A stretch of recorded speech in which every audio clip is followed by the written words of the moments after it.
Assalamualaikum warahmatullahi wabarakatuh. Perkenalkan, nama saya Nindya Almunadian, nomor absen 23. Perkenalkan, nama saya Alia Revi Mariska, absen 4. Perkenalkan, nama saya Nadia Apriliani, absen 21. Perkenalkan, nama saya Desi Irani, absen 8. Jadi kita akan membahas sedikit tentang masa Orde Baru dan masa reformasi.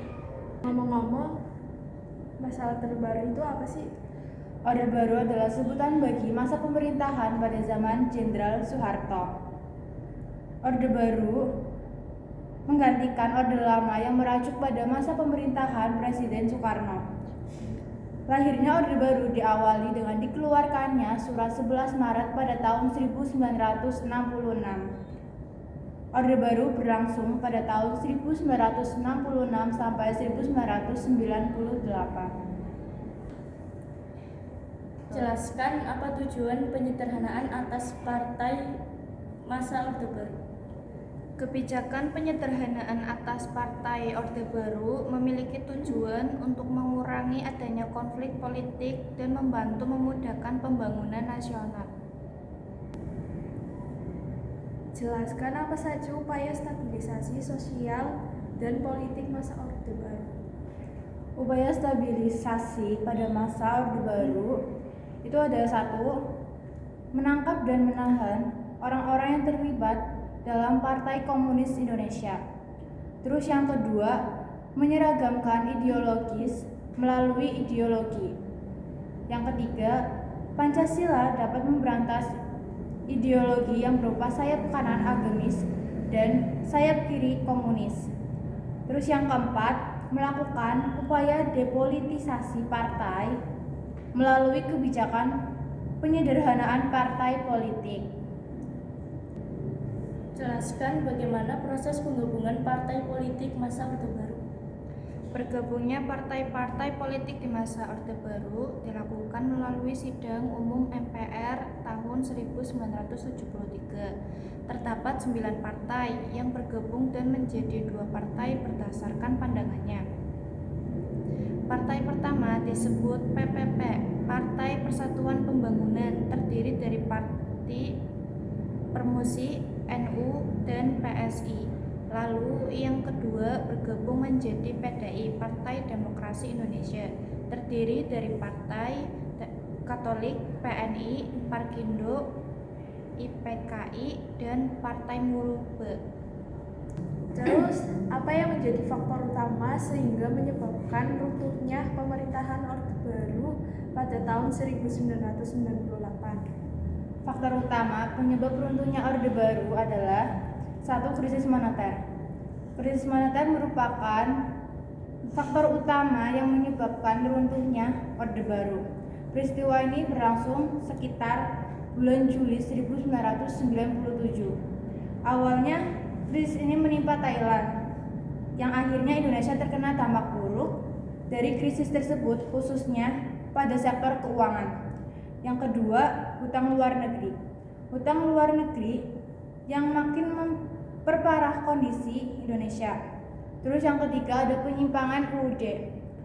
Penyimpangan terhadap UUD sebagai dasar negara juga menjadi penyebab yang mendukung Orde Baru runtuh. Hal ini dilihat pada pasal 33 UUD 1945 yang menyatakan sistem perekonomian dijalankan dengan asas demokrasi ekonomi. Apa itu masa reformasi? Masa reformasi adalah sebuah fase yang dilewati oleh bangsa Indonesia dan pemerintah demi mencapai sistem yang jauh lebih baik. Masa ini berjalan setelah mundurnya Soeharto dari jabatannya sebagai Presiden Indonesia. Apa sih yang menjadi tanda munculnya masa reformasi? Tanda dimulainya masa reformasi yaitu saat terjadi tragedi Trisakti yang menewaskan 4 mahasiswa saat melakukan demo. Tewasnya 4 mahasiswa tersebut karena ditembak oleh aparat keamanan.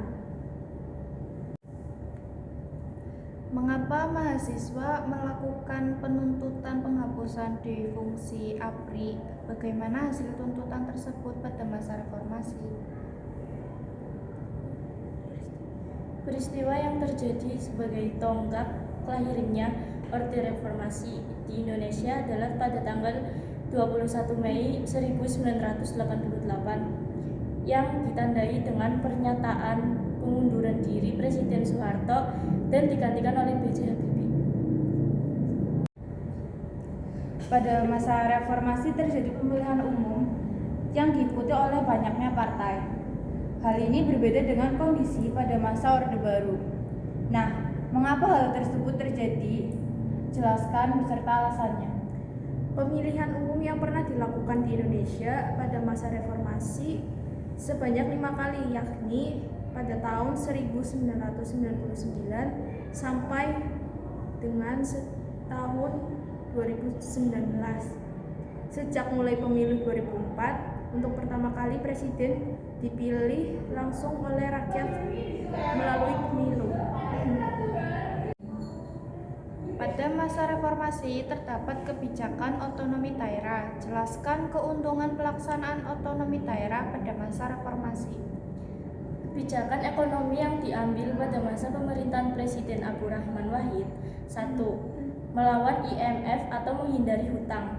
2. Peningkatan pertumbuhan ekonomi. 3. Pengurangan kesenjangan ekonomi di masyarakat. Masalah kemiskinan masih menjadi pekerjaan besar bangsa Indonesia pada masa reformasi. Jumlah kemiskinan di Indonesia masih di atas 10%. Bagaimana upaya pemerintah dalam menekan jumlah kemiskinan di Indonesia pada masa reformasi? Kehidupan sosial masyarakat dalam kebebasan berpendapat pada masa reformasi lebih dibuka lebar. Masyarakat lebih bebas menyuarakan berbagai aspirasinya. Hal ini didukung dengan adanya reformasi di bidang komunikasi. Dengan demikian, demokrasi semakin berkembang. Sekian pembahasan dari kami ucapkan terima kasih. Wassalamualaikum warahmatullahi wabarakatuh. See you.